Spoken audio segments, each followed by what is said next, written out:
मुस्तफ़ा अंदर दाखिल हुआ तो मेरा सर कुछ और भी झुक गया। बैठ सकता हूँ, इजाज़त है। मैंने कोई जवाब नहीं दिया, मुस्कुराते हुए खुद ही बैठ गया। उसने एक अंगूठी निकाल कर मेरे नाजुक हिनाई हाथ में डाल दी। मैं सोचता था मैं तुमसे तब बात करूँगा जब तुम्हारा हाथ हमेशा के लिए मेरे हाथ में होगा, और आज मेरी ये ख्वाहिश पूरी हो गई। जब मैंने तुम्हें पहली मर्तबा देखा था ना, तो मुझे तुम तभी बहुत अच्छी लगी थी, मासूम, भोली भाली। तुम्हें तो पता भी नहीं चला कि मैं कब से तुम्हें खामोशी से देखता रहा। तुम्हें बदनाम नहीं करना चाहता था कि यूनिवर्सिटी में बहुत जल्द अफेयर्स बन जाते हैं, लेकिन न जाने कैसे उस तेज़ लड़की को पता चल गया और उसने तुम्हें बता दिया। वैसे दुआ ने बहुत साथ दिया है मेरा, बहुत प्यारी लड़की है। मैंने उसी से तुम्हारे घर का एड्रेस लिया था और उससे कहा था अगर मेरे जज्बे सच्चे हुए तो तुम मुझे ज़रूर मिलोगी, और आज तुम दोनों को पता चल गया होगा मेरे जज्बे कितने सच्चे हैं। मेरी मोहब्बत पाकीज़ा थी और ताहयात ये मोहब्बत कायम रहेगी। दानीन, मुझसे वादा करो, ज़िंदगी के इस सफ़र में तुम्हें मेरे साथ जो भी मुश्किलात झेलना पड़ी उनका बहुत अच्छे से मुकाबला करोगी। हमारे यहाँ जॉइंट फैमिली सिस्टम है, और जॉइंट फैमिली सिस्टम के जहाँ बहुत सी खूबियाँ हैं वहाँ कुछ खामियाँ भी हैं जिन्हें तुम्हें बर्दाश्त करना पड़ेगा। वैसे मुझे उम्मीद है कि तुम हमारे घर के माहौल में जल्दी एडजस्ट हो जाओगी, इसलिए कि तुम मेरा इंतखाब हो और मुझे अपने इंतखाब पर फ़ख्र है।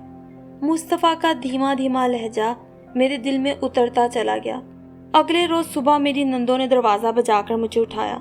घर में बहुत से मेहमान हैं जो आपको देखना चाहते हैं। लाइए मैं आपको कपड़े निकाल दूँ। कौन सा सूट पहनना चाह रही हैं आप? कोई सा भी निकाल दो। नहीं, हो सकता है आपको कोई सूट पसंद हो जो आप खुद से पहनना चाहती हूँ। मैं ज़बरदस्ती आप पर अपनी मर्ज़ी नहीं थोपना चाहती। मेरे जहेज़ का मैरून सूट है काम वाला, वो निकाल दो। हाँ, मैं भी वही सोच रही थी। आपकी बरी की सारी शॉपिंग मेरी भाभीयों ने की है। मुझे वैसे आपकी बरी के जोड़े पसंद नहीं आए। ससुराल से मैं हर वक्त तो शॉपिंग के लिए नहीं आ सकती थी, इसीलिए तो अम्मी से कहती थी कि मेरी शादी भाई की शादी के बाद कीजिएगा। मुझे अपनी ये नंद बहुत अच्छी लगी, मेरी हम उम्र भी थी। तुम्हारा क्या नाम है? मेरा नाम नाइला है। तैयार होकर मैंने मुस्तफ़ा के साथ नाश्ता किया। इसका एहतमाम भी नाइला ने ही किया था। बकौल उसके सबके दरमियान दुल्हन को बैठकर कुछ खाते शर्म आती है। नाश्ते के बाद आ गई। अब इजाज़त दीजिए मुस्तफ़ा भाई, नीचे ले जाऊं दुल्हन को। ये मेरे लिए आई है, औरों के लिए नहीं। मैंने तो दिल भर कर देखा नहीं है अपनी दुल्हन को, और बाकी सब देख लें। अब तो आप इन्हें वलीमे की दुल्हन के रूप में ही देख सकेंगे, क्योंकि इनके घर वाले भी आने वाले हैं, इसलिए ये नीचे से ही अपने घर चली जाएंगी। आना तो पड़ेगा इन्हें ऊपर। इनके घर वाले हमारा कमरा देखने के लिए ऊपर नहीं आएंगे।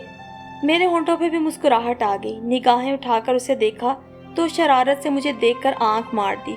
मैंने घबरा कर निगाहें चुरा ली। चलो नाइला, चलो चलते हैं।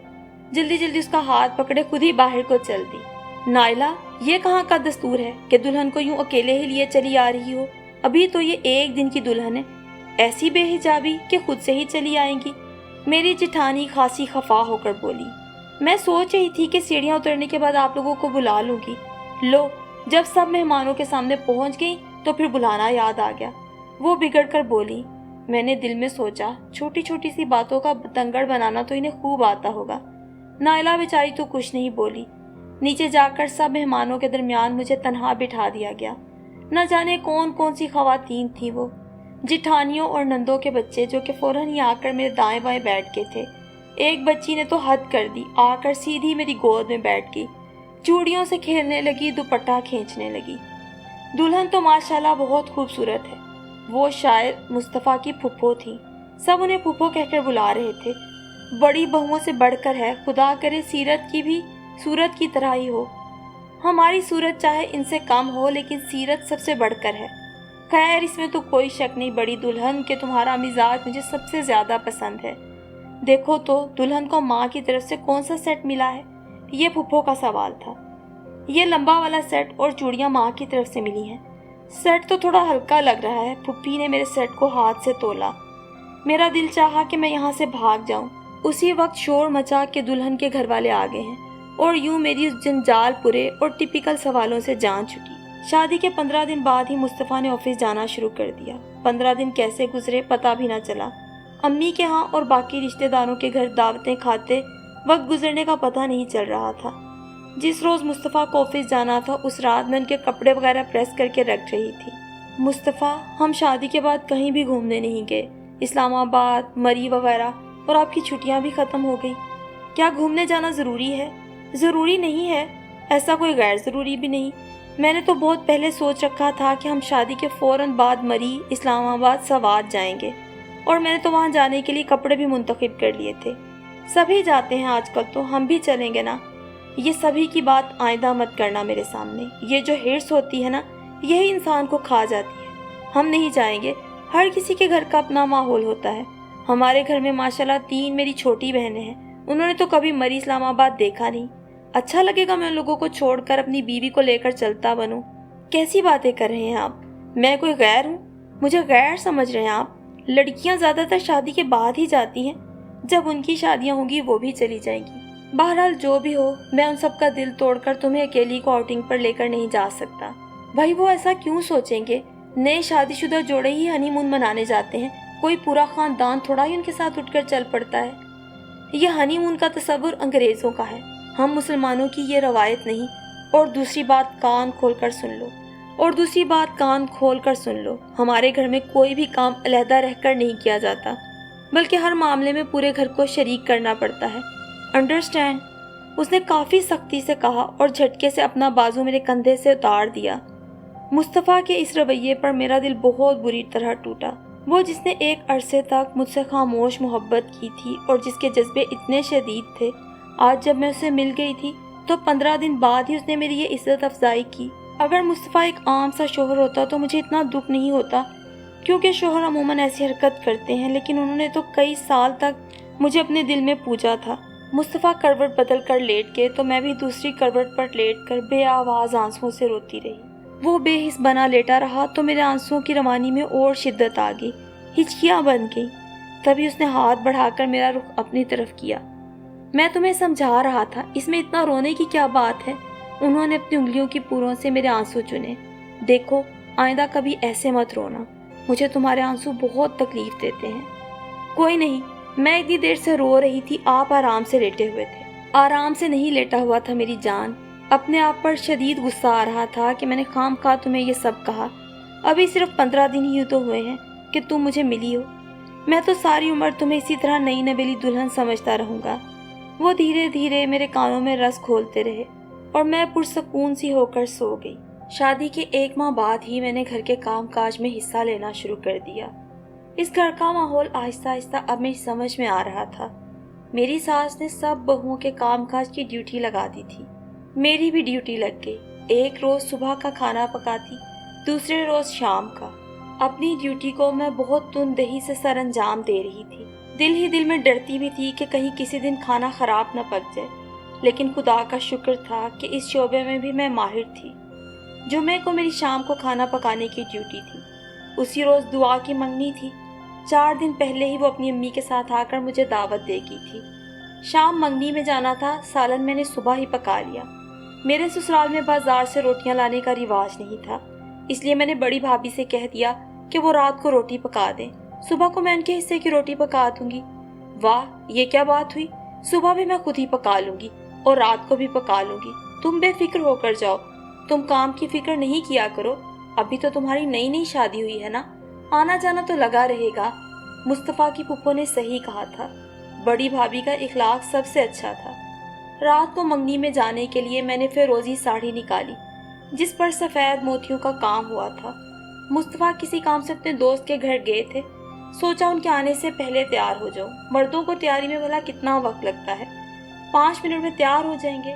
نفیس سا میک اپ کر کے میں تیار ہو کر مصطفیٰ کا انتظار کرنے لگی۔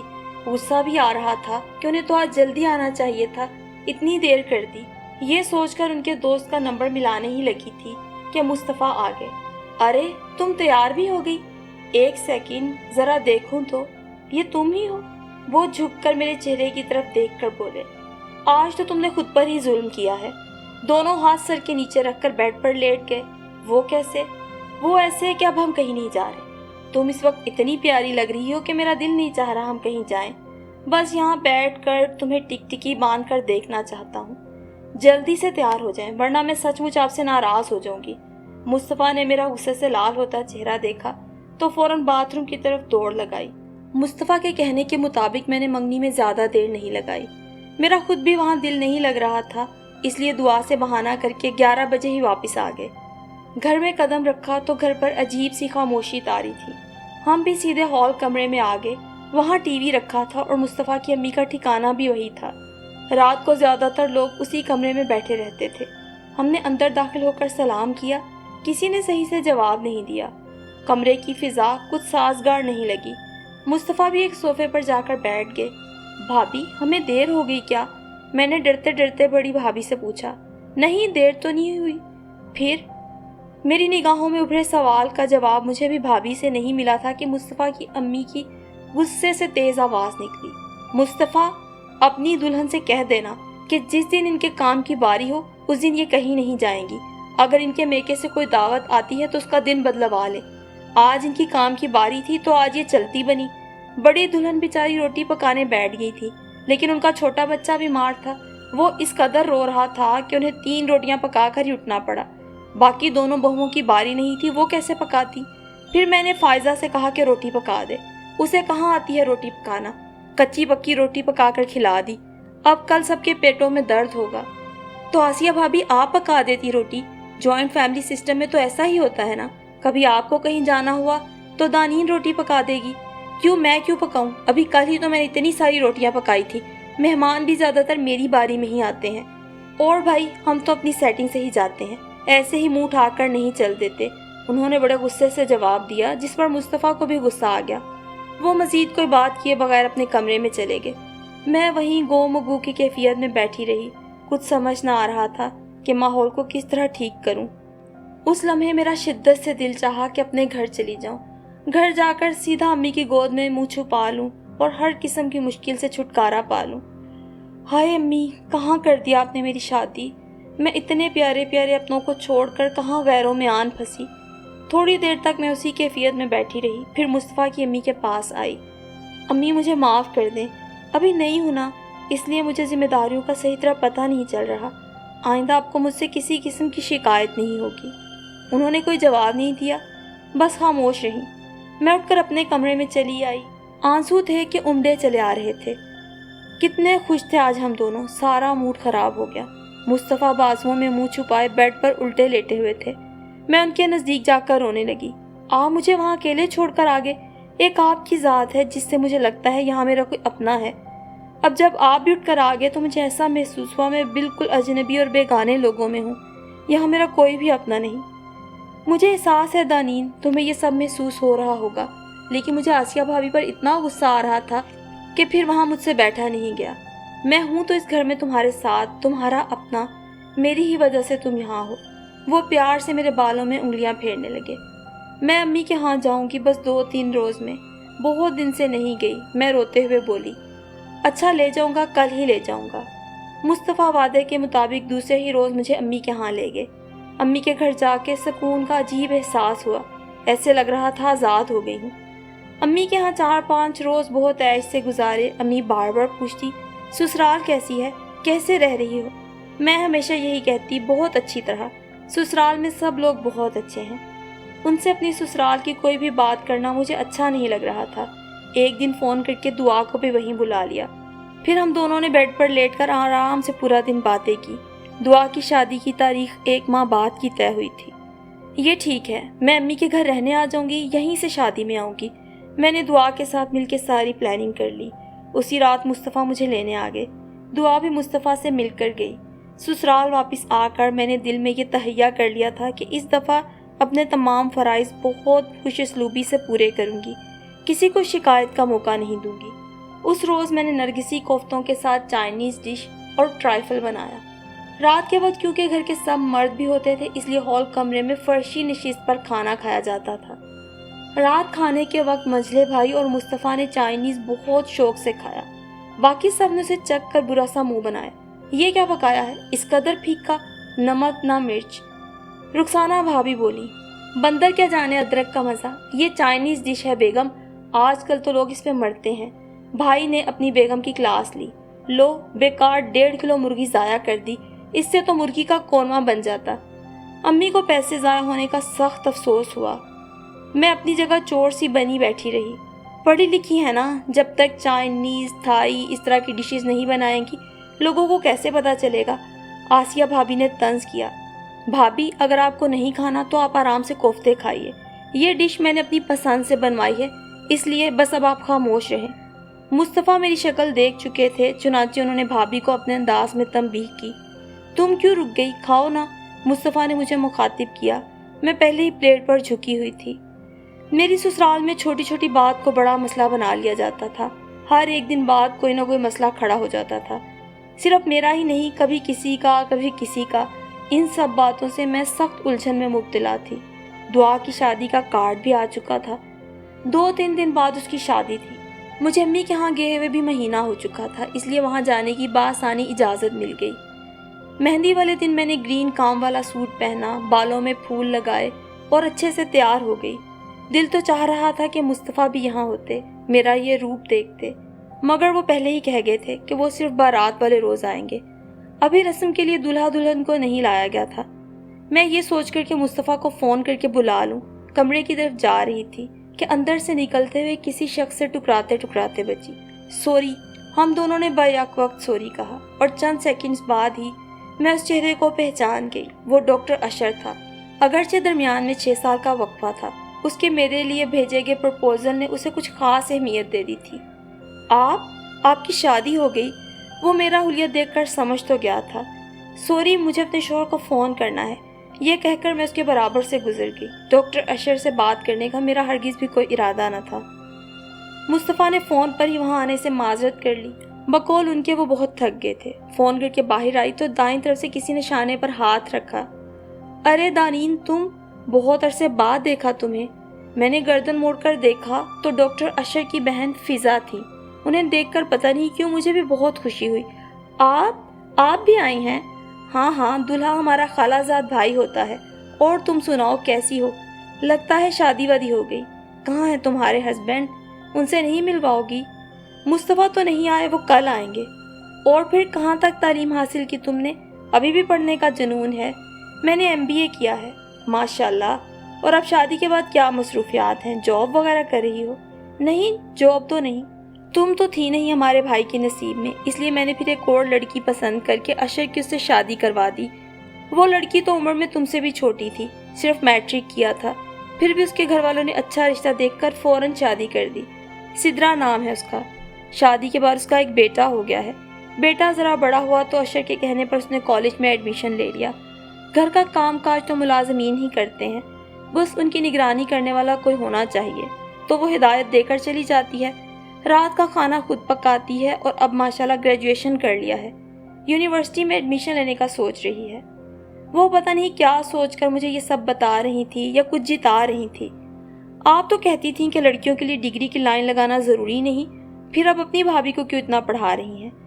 मेरा मतलब दरअसल तुम समझी नहीं थी। तुम्हें ज़िंदगी की इस तल्ख हकीकत से आगाह करना चाहती थी, जिसने इस आफाकी सच्चाई को गलत साबित कर दिया था कि तालीम की कोई अहमियत है। तुम इस वक्त भी मेरा हाल देख लो, शेरों के हिसाब से जेवर लादे हुए और ये चीखते हुए रंग कि मैं कहीं से भी तालीम याफ्ता नहीं लग रही। देखिए आप जिन तजर्बों से गुजर कर मुँह से ये बात निकाल रही हैं, उन तजर्बों से आजकल मैं भी गुजर रही हूँ। आपने जिस ससुराल का नक्शा खींचा था ना, मेरी ससुराल हूबहू वैसी है। वाकई? फिर तुम अब खुद देख लो, तुम्हें इतनी तालीम हासिल करने का क्या फ़ायदा हुआ? अगर तुम अशर के लिए हाँ कर देती तो आज तुम्हारे पास मुख्तसर ससुराल और बाकी सब भी होता। लेकिन आपने अपने तजर्बात से जो नतीजा निकाला है, मैं उसे गलत समझती हूँ। हमारी ससुराल जिस तरह की है ना, तो यूँ कह सकते हैं कि तालीम की यहाँ बहुत अहमियत है। अगर हमारी पूरी ससुराल तालीम याफ्ता होती तो उसका माहौल आज कतई मुख्तलिफ होता। जॉइंट फैमिली सिस्टम की तो खूबियाँ बहुत ज़्यादा और खामियाँ कम हैं। एक दूसरे से मोहब्बत और कुर्बानी इसमें बहुत पाया जाता है। वैसे इसमें कोई शक नहीं कि मेरे जहन में अक्सर ये ख्याल आता है कि आपने सच कहा था, लड़कियों के लिए ज़्यादा तालीम हासिल करना बेकार है। यूँ कह ले कि तालीम की तो अहमियत है, लेकिन तालीम याफ्ता शख्स की कोई अहमियत नहीं। हाँ, तुम शायद ये समझ रही हो तुम अपनी तालीम को काम में लाते हुए दूसरों की इस्लाह कर सकती हो, अपनी ससुराल को तालीम याफ्ता माहौल में तब्दील कर सकती हो। ये तुम्हारी खाम ख्याली है माय डियर। वो अक्सरियत में हैं, वो नहीं बदलेंगे। तुम्हें उनके माहौल में ढलना होगा। मेरी भी सोचें बहुत आला थीं, लेकिन ज़िंदगी के तजर्बात इतने तल्ख होते हैं कि इंसान की सोचों को ही बदल देते हैं। तुम्हारी शादी को भी कुछ अरसा हुआ है ना, चंद साल बाद देखना तुम में भी वाज़ेह फ़र्क आएगा। शायद ऐसा ही हो। फिज़ा की बातों में तल्ख सच्चाइयाँ थी जो मैं मज़ीद नहीं सुनना चाहती थी। बहस तवील हो रही थी, चुनाचे में उनसे माजरत करके उठ खड़ी हुई। उन्होंने मुझे सिदरा से भी मिलवाया। बहुत खूबसूरत, हसीन, कम उम्र लड़की थी।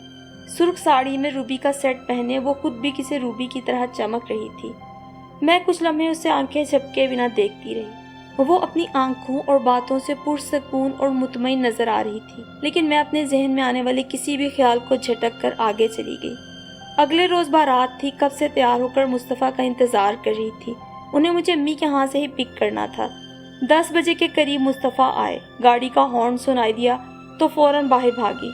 ये आपके आने का टाइम है? बारात कब की आ चुकी होगी? मैंने आपसे कहा था जल्दी आइएगा। हम शादी में नहीं जा रहे दानीन। क्यों? मैं तो उछल ही पड़ी। घर में सब खैरियत है? घर में सब खैरियत है, लेकिन अम्मी ने मना किया है कि शादी में कोई नहीं जाएगा। वो कह रही थी कि तुम्हारी दोस्त की अम्मी ने सब घर वालों को क्यों नहीं बुलाया, सिर्फ हम दोनों को क्यों बुलाया? ये बाकी घर वालों की बेइज्जती है। हम सब घर वाले एक साथ हर तकरीब में जाते हैं। अगर बाकी लोग नहीं जा रहे तो हम भी नहीं जाएंगे। उन्हें तो पता भी नहीं कि तुम बाकी दिन यहाँ से गई हो। आज भी मैं तैयार होकर आ रहा था तो उन्हें पता चला। क्या कह रहे हैं आप? मैं अपनी दोस्त की शादी में नहीं जाऊंगी? आपने उन्हें समझाया नहीं? मैंने उन्हें बहुत समझाया, लेकिन तुम जानती हो। ये तो कोई बात ना हुई। मेरी दोस्त गैर है। हमारे खानदान वालों में से क्यों किसी को बुलाने लगी? मैं ज़रूर जाऊंगी अपनी दोस्त की शादी में। आप जाएं वापस, मैं भाई के साथ चली जाऊंगी। वैसे भी अभी मुझे मज़ीद 2 दिन यहाँ रहना है। नहीं, तुम भी नहीं जाओगी। तुम्हें मेरे साथ जाना होगा, ये अम्मी का हुक्म है। अपनी अम्मी के यहाँ तुम कुछ दिन बाद रहने आ जाना। क्या मुसीबत है ये? आपकी अम्मी है कि डिक्टेटर? बस मेरी अम्मी को कुछ मत कहना। तुम्हें चलना है तो चलो। चल रही हूँ, मर रही हूँ। अपना बैग तो ले लो अंदर से। मैं रोती हुई गाड़ी से उतरी। मुस्तफ़ा शायद मेरे पीछे थे। मुझे इतना गहरा दुख था कि मुझे परवाह नहीं थी वो मेरे पीछे आ रहे हैं। अम्मी मुझे रोते हुए कमरे की तरफ जाते देख चुकी थी। जब मैं बैग उठाकर वापस आई तो टीवी लाउंज में ही खड़ी थी। तुम क्या शादी से ही अपने घर चली जाओगी? उन्होंने मुझसे पूछा। अम्मी, मैं शादी में नहीं जा रही। अम्मी से चिमट कर मैं रोने लगी। अम्मी, मैं कम अकल थी, आप तो समझदार थी। आपने मेरी बात क्यों नहीं मानी? ज़बरदस्ती मेरी शादी डॉक्टर अशर से कर देती। भाभी मुझे हाथ से और आंखों से हैं करके रोकने की कोशिश कर रही थी कि मुस्तफ़ा यहाँ मौजूद है। मुस्तफ़ा ने भी शायद मेरी बात सुन ली थी। चौंक कर मुझे देखा। उनकी पेशानी पर बल पड़ गए। दानीन, बेवकूफ़ हो गई हो? उसके सामने ही ऐसी बातें कर रही हो? ससुराल में तो छोटी मोटी बातें होती रहती हैं, उन्हें बर्दाश्त करो। कम से कम शोहर को नाराज़ नहीं करो। जल्दी जाओ, वो तुम्हें छोड़कर चला नहीं जाए। भाभी मेरा हाथ पकड़कर बाहर ले आई। मुस्तफ़ा गाड़ी में बैठ रहे थे। मैं भी जल्दी जल्दी जाकर गाड़ी में बैठ गई। उतरो, फौरन यहीं रहना अपनी माँ के यहाँ। मैं तुम्हें तलाक भिजवा दूंगा, फिर कर लेना डॉक्टर अशर से शादी। कैसी बातें कर रहे हैं आप? वो तो मैंने ऐसे ही गुस्से में कह दिया था, और आपने मेरा जुमला तो सुना नहीं कि मैंने डॉक्टर अशर से शादी के लिए खुद इनकार किया था। और अब पछतावा भी तुम्हें हो रहा है, इकरार भी तुमने किया है। मैं कहता हूँ उतर जाओ फौरन। मैं अब एक लम्हे के लिए भी तुम्हें बर्दाश्त नहीं कर सकता। बस तुम्हारे कागजात तुम्हें मिल जाएंगे। मुस्तफ़ा, कैसी बातें कर रहे हैं आप? मैं चीखने लगी। अगर आप मुझे यहाँ छोड़ कर गए ना तो खुदा की कसम मैं मर जाऊंगी। आपको मेरी इतनी सी बात से इतना दुख हुआ है, और मैं जो आपके घर की हर बात बर्दाश्त कर रही हूँ उसका क्या? मैं ये बोलकर ज़ोर ज़ोर से रोने लगी। जॉइंट फैमिली सिस्टम में मैं जिन मसाइल से गुजर रही हूँ मुस्तफ़ा, किसी वक्त वाकई मैं हर चीज़ से घबरा जाती हूँ। लेकिन अगर आपने मेरा साथ नहीं दिया ना तो मैं खुदा की कसम मर जाऊंगी, क्योंकि मैं आपसे सच्ची मोहब्बत करती हूँ। ये कहकर मेरी हालत बहुत अजीब हो गई। अब मज़ीद कुछ बोला नहीं जा रहा था। गाड़ी की सीट से टेक लगा दी। मुस्तफ़ा ने गर्दन मोड़कर देखा तो मैं दिल पर हाथ रखे आंखें बंद किए बैठी थी। बंद आंखों के नीचे से भी आंसू तवातर से बह रहे थे। दानीन, उन्होंने आहिस्ता से आवाज़ दी। कोई जवाब नहीं मिला तो घबरा कर मुझे झंझोड़ने लगे। दानीन, तुम्हारी तबीयत तो ठीक है? हाँ, मैं ठीक हूँ। अगर आप मुझसे नाराज़ नहीं हैं तो। मेरे चेहरे की तकलीफ को उन्होंने पढ़ लिया था। मुझे गुस्सा आ गया था, लेकिन अब नाराज़गी ख़त्म। यकीनन मैं डॉक्टर अशर से अच्छा हूँ, जब भी तो तुमने इनकार नहीं किया। मैंने बमुश्किल अपनी हालत संभाल कर उनकी आंखों में देखा, जहाँ मेरे लिए प्यार ही प्यार था। मेरे चेहरे पर भी मुस्कुराहट आ गई। جوائنٹ فیملی سسٹم میں کئی خامیاں تھیں، لیکن ان سب خامیوں پر مصطفیٰ کی ایک محبت میرے لیے بھاری ثابت ہوئی۔